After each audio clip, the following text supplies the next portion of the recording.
নমস্কার। জানেন কি, এক বাঙালি গায়কের সুর শুনে মুগ্ধ হয়ে হলিউড পরিচালক ফোন করেছিলেন খোদ কলকাতায়।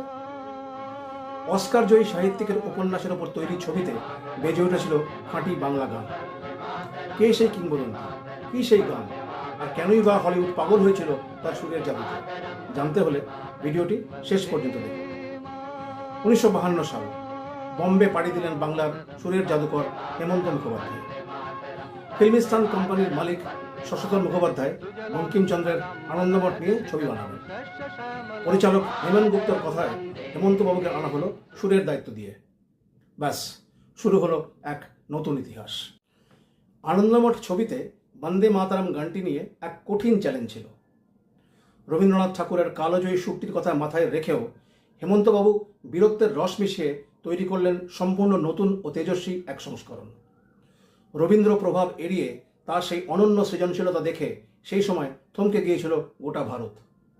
যদিও সিনেমাটি চলেনি, কিন্তু হেমন্তের সুর পৌঁছে গিয়েছিল 7 সমুদ্র 13 নদীর ওপারে। ঠিক 20 বছর পর 1972 সাল বিখ্যাত হলিউড পরিচালক কনরাড রুক্স তখন নোবেলজয়ী সাহিত্যিক হারমান হেসের উপন্যাস অবলম্বনে তৈরি করছেন তার বিশ্বখ্যাত ছবি সিদ্ধার্থ। ছবির নায়িকা সিমি গারেওয়াল পরিচালককে শোনালেন হেমন্তের সেই আনন্দমঠের গান।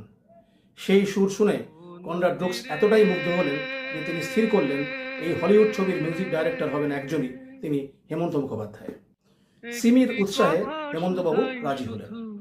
হলিউডের এই কালোজয়ী ছবিতে তিনি তার নিজের দুটি অমর সৃষ্টি ব্যবহার করলেন, ও নদীরে একটি কথা শুধাই শুধু তোমারে এবং তোমার ভুবনে মাগো এত পার।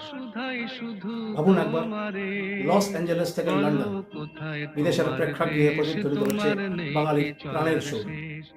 সেই সময়কার বিশ্ব চলচ্চিত্রে এটি ছিল এক বিরল প্রাপ্তি। হেমন্ত মুখোপাধ্যায় মানে কেবল বাংলা আধুনিক গান নয়, তিনি ছিলেন এমন এক প্রতিভা যিনি হলিউডের দরবারেও ভারতীয় সুরের বিশাল ছাপ রেখে গেছেন। আজও যখন আমরা সিদ্ধার্থ দেখি তখন গর্বে বুক ভরে ওঠে, কারণ সেই সুর আমাদের প্রিয় হেমন্ত বাবুর। বাঙালির এই বিশ্বজয়ের গল্প কি আপনি জানতেন? কমেন্টে জানান। আর এমন আরো ভিডিওর জন্য চ্যানেলটিকে লাইক, সাবস্ক্রাইব এবং শেয়ার অবশ্যই করুন। নমস্কার।